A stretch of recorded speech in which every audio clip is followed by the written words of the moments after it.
श्री नरेंद्र मोदी जी का सपना, मुझे लगता है कि बहुत सार्थक ये बात उन्होंने कही कि वन नेशन वन इलेक्शन, और इस वन नेशन वन इलेक्शन की बात को आगे बढ़ा रहे हैं। इसके लिए हमारे देश के चुनाव आयोग ने भी सुझाव दिए, इसके लिए देश के लॉ कमीशन ने भी सुझाव दिए, और अब मुझे प्रसन्नता है कि भारतीय जनता पार्टी ने भी एक स्वागत योग्य कदम उठाया है कि देश के पूर्व राष्ट्रपति माननीय श्री रामनाथ कोविंद जी के नेतृत्व में एक कमेटी बनाई है,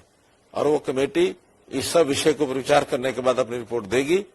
कि वन नेशन वन इलेक्शन, इसके जितने भी लाभ हैं वो सब सामने आएंगे। मैं मानता हूं कि बार बार इलेक्शन जब अलग अलग समय पर होते हैं तो इससे देश के एक्सचेकर पर भी बोझ पड़ता है, चुनाव मशीनरी को भी बार बार चुनाव कराने पड़ते हैं, आम आदमी भी इससे परेशान होता है। तो इसलिए देश के अंदर एक समय में सब चुनाव हो तो इसका लाभ बहुत से तरीकों से होगा।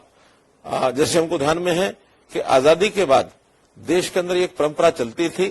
कि एक देश एक चुनाव बहुत समय तक चलता रहा, लेकिन कुछ परिस्थितियां ऐसी बनी होंगी कि जिसमें से ये परंपरा टूटी है। इसको पुनः शुरू करने के लिए अगर इस प्रकार का कदम आगे उठाकर इसको सार्थक परिणाम निकलते हैं तो इससे विकास के काम में तेजी आएगी, समय बचेगा, साधन बचेगा, चुनाव की मशीनरी में भी एक ही समय काम करने का यानी अवसर मिलेगा, और इससे जनता की भागीदारी भी बढ़ेगी। क्योंकि बार बार चुनाव होने से जो लोग घर से दूर होते हैं उनको चुनाव में वोट डालने के लिए कभी आने का अवसर मिलता है, कभी नहीं मिलता है, लेकिन यदि एक साथ चुनाव होते हैं तो जनता ज्यादा संख्या में आकर के और चुनाव में भागीदारी भी लेगी। मैं पुनः भारतीय जनता पार्टी का इस कमेटी के गठन में जो पहल की है इसका स्वागत करता हूं।